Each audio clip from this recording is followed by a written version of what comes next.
Hello everyone, let's have more news about the Lakers, but first don't forget to subscribe to the channel and leave a like. Wild blockbuster trade idea, LeBron James return to Cleveland, Cavs become instant title favorites. LeBron James at 40 continues to defy age and expectations. In the 2024-25 season, he averaged 24.4 points, 7.8 rebounds, and 8.2 assists over 70 games, maintaining a 51.3% field goal percentage. Despite the Lakers' early playoff exit, LeBron's performance remains elite, posting 25.4 points, 9.0 rebounds, and 5.6 assists per game in the first round. Returning to Cleveland would be a storybook ending for LeBron's illustrious career.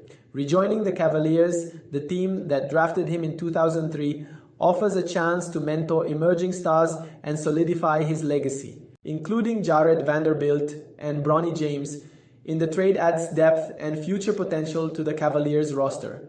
Vanderbilt brings defensive versatility, averaging 5.1 rebounds and 1.0 steals per game.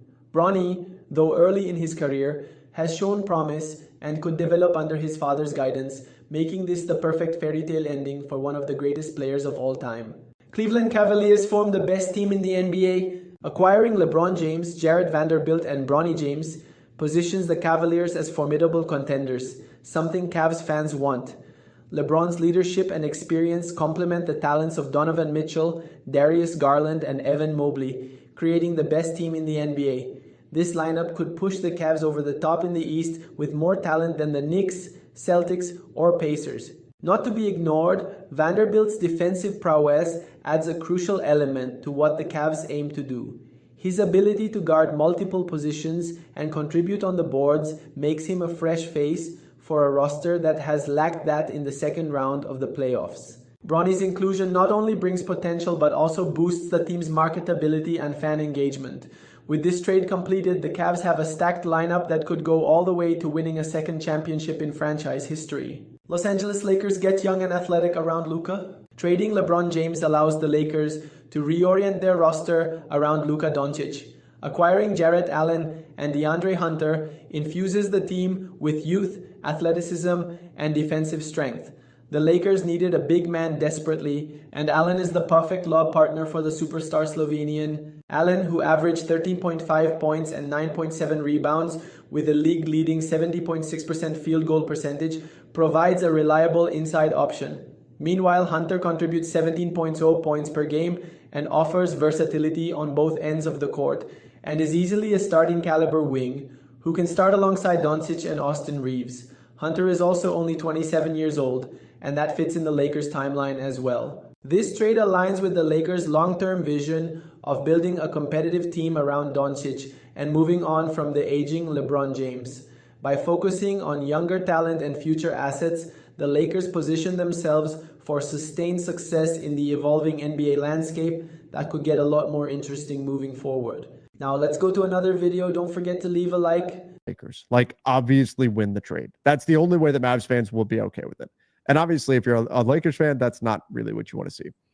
Austin, okay, here's another one. Austin Reeves, Dalton Connect, Vando, Maxey, Gabe, and the 55th pick in this year's draft. Ooh, okay. Reeves, Connect, Vando, Maxey, Gabe for Claxton and Cam Johnson. Whew. So basically, you're going all in.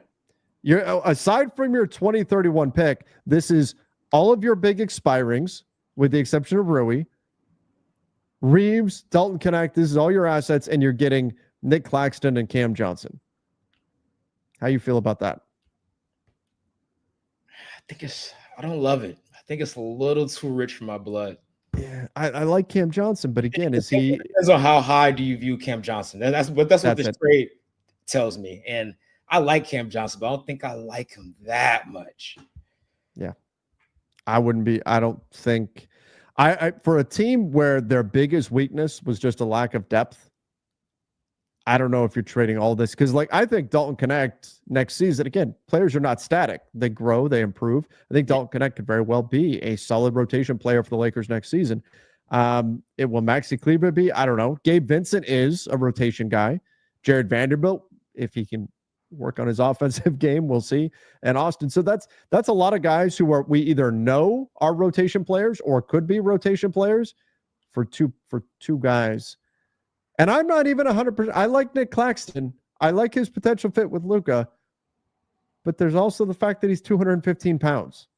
And that's going to be a little bit of a concern. And he's a sub 50% free throw shooter. So in fourth quarters, especially in the playoffs, is he even playable? Yeah, that gets tough. The dude cannot shoot from the free throw line. One of the worst in the NBA from the free throw line. Jarrell said thoughts, trade 2031 for multiple picks and a center. Okay, so trade the 2031 pick for multiple picks and a center.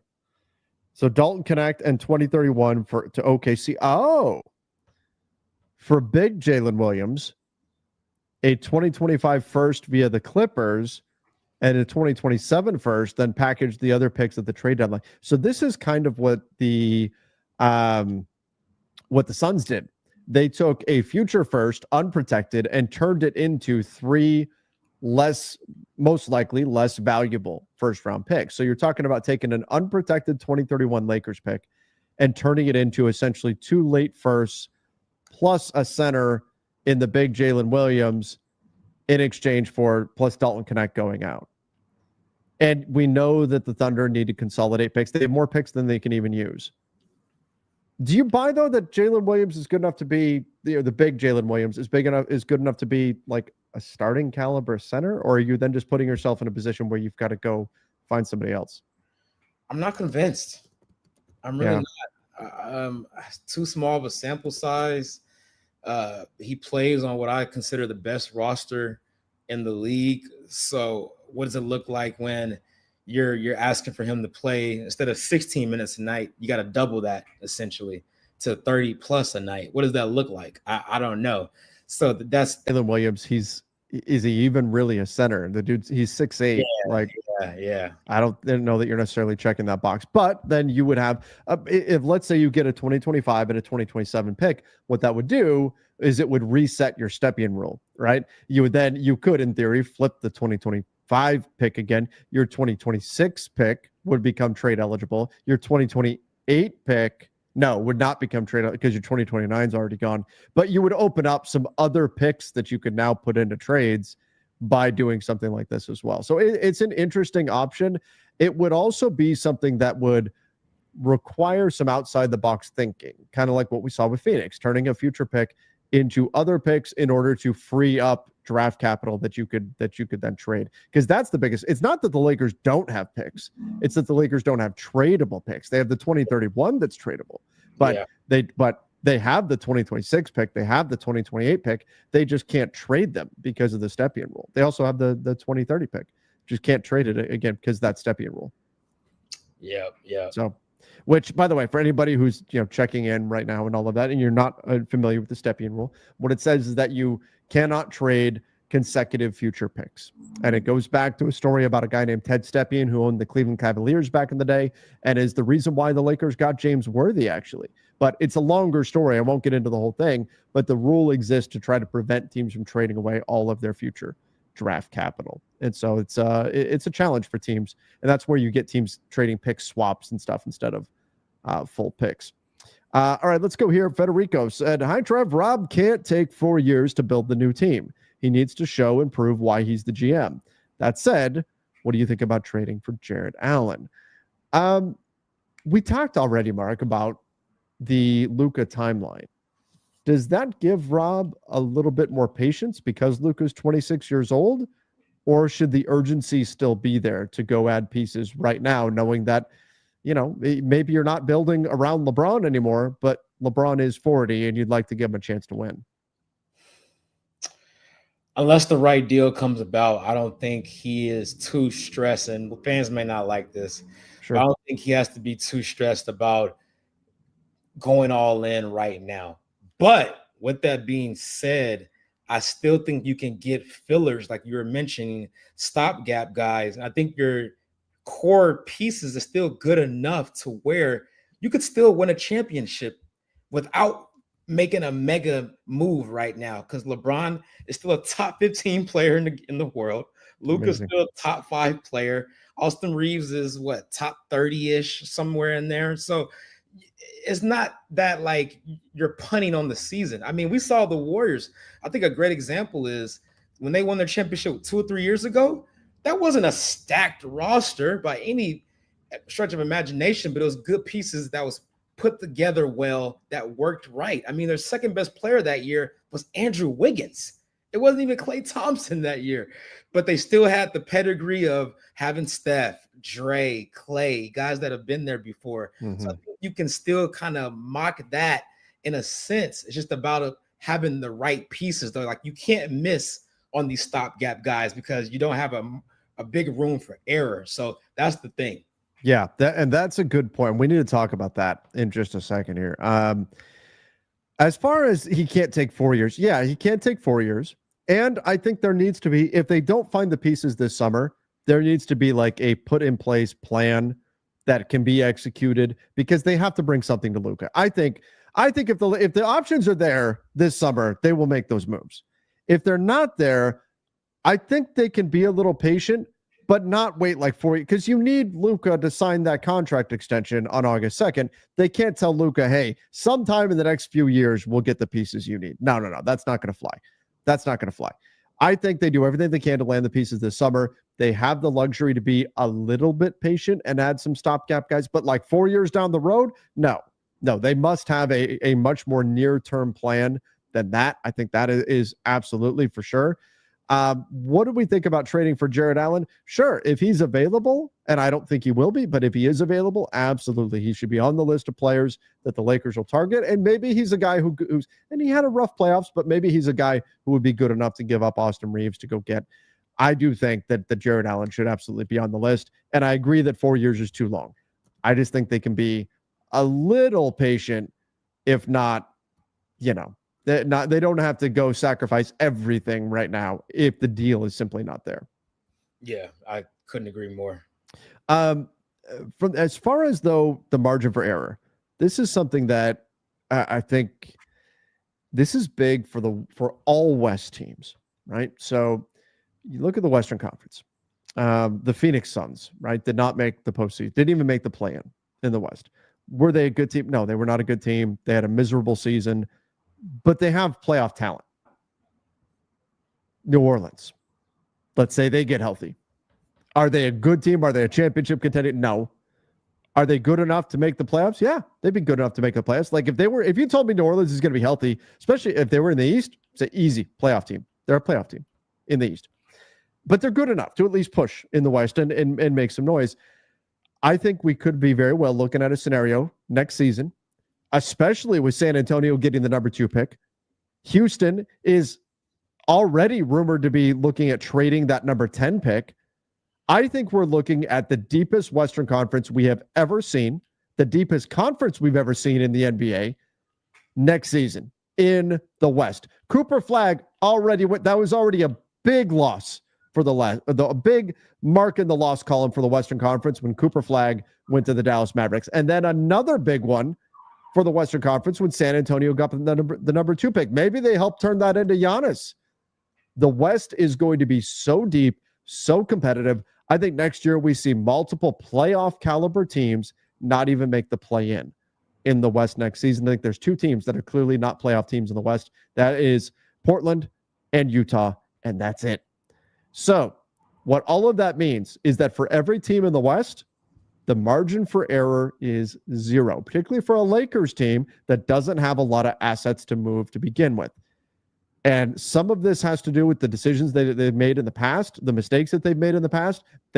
Just the fact that they're so light on assets means they don't have a margin for error, but the quality of the Western Conference says whatever the Lakers do, they have to get it right. There's no room to get any individual decision wrong this summer for the Lakers. That's the scenario Rob Pelinka is operating under, and the rest of the West is too. It's going to be a gauntlet next season. And if the Lakers don't get it right, they could find themselves in a bit of trouble. If they do get it right, I think they've got the potential to be one of the best teams in the West. But Rob Pelinka has his work cut out for him. Yeah, I mean, you look at these standings right now, and you mentioned Portland and Utah as the clear non-playoff teams next year. but even Portland won 36 games somehow this year, So, and then I agree with your take on New Orleans. If they're healthy, they're going to be a formidable team. So the only, I guess you could say, laughing stock team next year on paper should be Utah. Yeah. Portland did go on their win streak there for a little bit. They played better. I still love, if you can work out a deal with the Blazers, Matisse Thybulle, I think would be a great fit for the Lakers, but they should be a better team too. The West, they put and go get themselves Cooper Flag to add to their core already. Golden State, you're getting Steph back healthy next season. Golden State's returning most of that core. Minnesota's only building. Denver has Jokic. OKC is, in theory, only going to get better. And then Houston also, in theory, is only going to get better. And maybe not OKC from a regular season outputs. Like, they won 68 games. I doubt they win 70 or 71 or whatever case may be. But Portland and teams like Portland, San Antonio, and the Pelicans even were bad to competitively tough outs in the Western Conference this season are all expected to get better and healthier. So the West is kind of tough. The West is tough. The only teams you look at the West right now, you're like, they don't scare me one bit. Is honestly probably the Utah Jazz. Phoenix are frauds in my opinion, and there's like the Kings and Memphis and the Clippers. Like the more years go by with the Clippers, the more and more I'm just like not convinced on them. But I say all that to say again, like what does competing in the West, competing for a title actually look for the Lakers as we are now entering year one, truly year one of the Luka Doncic era? And there's a couple of big pieces, a couple of big things I think the Lakers need to add to this roster. And number one, I feel like I always got to start off with this, the Austin Reeves variable. Again, he's eligible for a 4-year, $89 million extension this summer. I want to say it's August 2nd, same day as Luka, if I recall correctly. And if he accepts that, awesome sauce. I'd be over the moon, ecstatic. You're talking about one of the best contracts in the league still, actually. For what his value is, what he's producing for you, you're still looking at one of the better pound for pound contracts in the league for any third playoff star.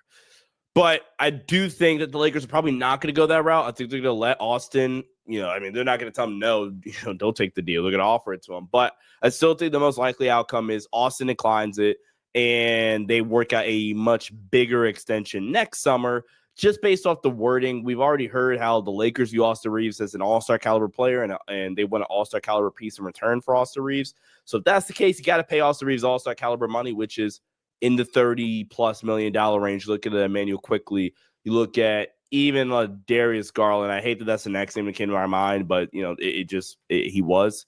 So I think that's the most likely outcome. I am not just willy-nilly trading Austin Reeves either. I think we've seen a lot of that stuff on the timeline in terms of Lakers Twitter and what the Lakers may do with Austin Reeves. I'm not just trading him for Herb Jones, for example. I'm not doing that. LeBron's 41, not 35. Now, apresentamos a Gimpact Pro. 50 litros de capacidade. Feita para atletas de alta performance. Bolso anti-impacto para notebook até 17 polegadas. 12 compartimentos para máxima organização. Zíperes reforçados e puxadores personalizados. 2 porta-garrafas laterais. Is arguably the most important spot. I think the other important spot that could honestly be put up for debate is and I don't know where you're going to get this from, and so I might just be spitballing and talking out of my behind. A two-way wing that can, and I actually don't even think this is unrealistic, a two-way wing or a 3-and-D wing that can make decisions off the catch. I thought Rudy had a really good playoff run. I thought he redeemed himself, especially later on in that series, in the Minnesota series. I thought he redeemed himself after what was a pretty, underwhelming playoff run last year. Rudy in the playoffs this year at the very least, in that series, we're going to round up 15 points, 5 boards, shot 48% from 3. My biggest pet peeve about Rui Hachimura has always been, or one of my biggest pet peeves, so I can say it's always been because I've had some other gripes with Rui. But one of my biggest pet peeves about Rui was his 3-point shooting volume, which is never a high volume 3-point shooter that teams ever really had to care about. If we compare this year's playoff series against the Timberwolves to last year's playoff series against the Nuggets, Rui took 2.8 3-point attempts per game in the Nuggets series. If we go back a year prior, 2.3 against the Nuggets in the conference finals, 1.5 against the Warriors in the second round, 3.5 against Memphis. This year in the playoff series against the Timberwolves, Rudy averaged 6 3-point attempts per game and shot 48.4%.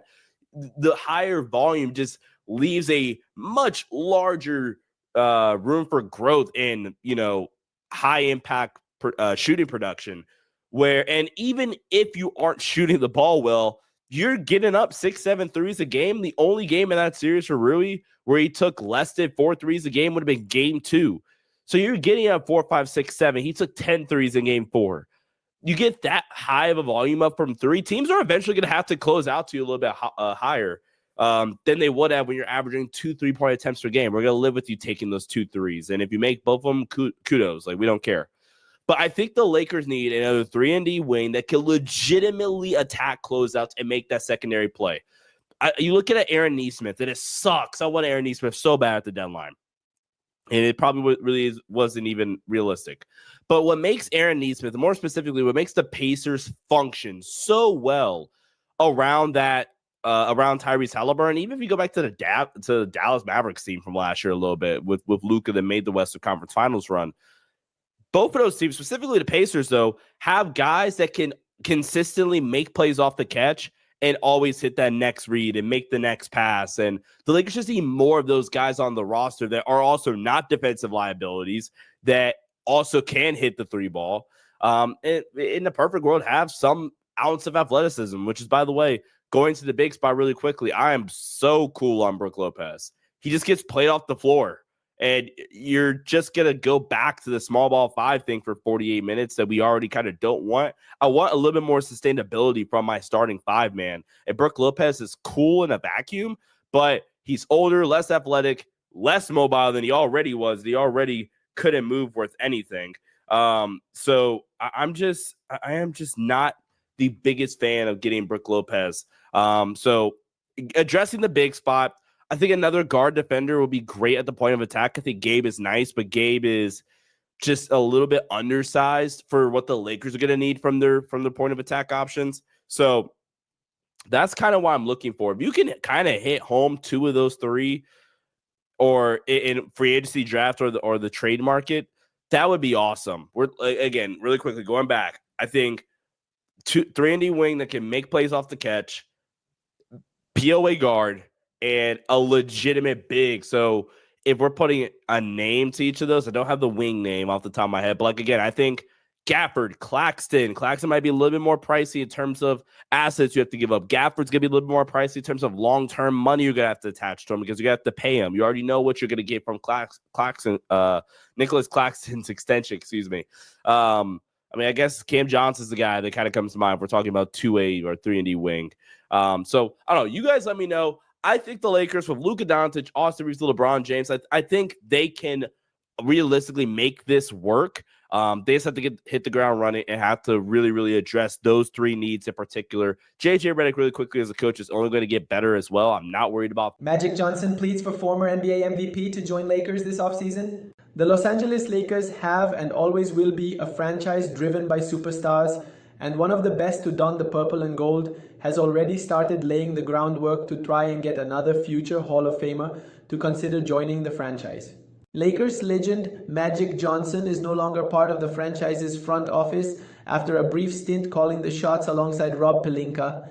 That isn't stopping him from encouraging some of the best in the game today to follow in his footsteps and bring another Larry O'Brien trophy to Southern California. While the likelihood of this scenario playing out seems rather slim, the Lakers legend used the league's announcement of the annual Magic Johnson Award winner to plead with Phoenix Suns star Kevin Durant to finish out his storied career in Los Angeles. Johnson is a part owner of the NFL's Washington Commanders, the franchise Durant has been a fan of for quite some time, so there is a relationship between the two. Using Magic's tweet as evidence, it doesn't seem like Johnson believes that his attempt to sway Durant will be successful. Durant's decision to join the Phoenix Suns has not gone to plan. The franchise is heading in the wrong direction and missed the postseason this past year. The former MVP may not be long for the Valley of the Sun, but seeing him move from Phoenix to Los Angeles would be an absolute coup for the purple and gold. There are plenty of hurdles that would need to be cleared and questions to be answered before the Lakers could even consider pursuing Durant. For as great of a scorer as he is, Durant is quickly approaching his late 30s and quite frankly doesn't have the type of physical build as LeBron James, making him more prone to injuries as he ages. Regardless of those facts, Magic Johnson is trying his best to use his sway to convince Durant to at least consider the possibility. And you fan, what do you think about Kevin Durant's situation? Leave your opinion in the comments.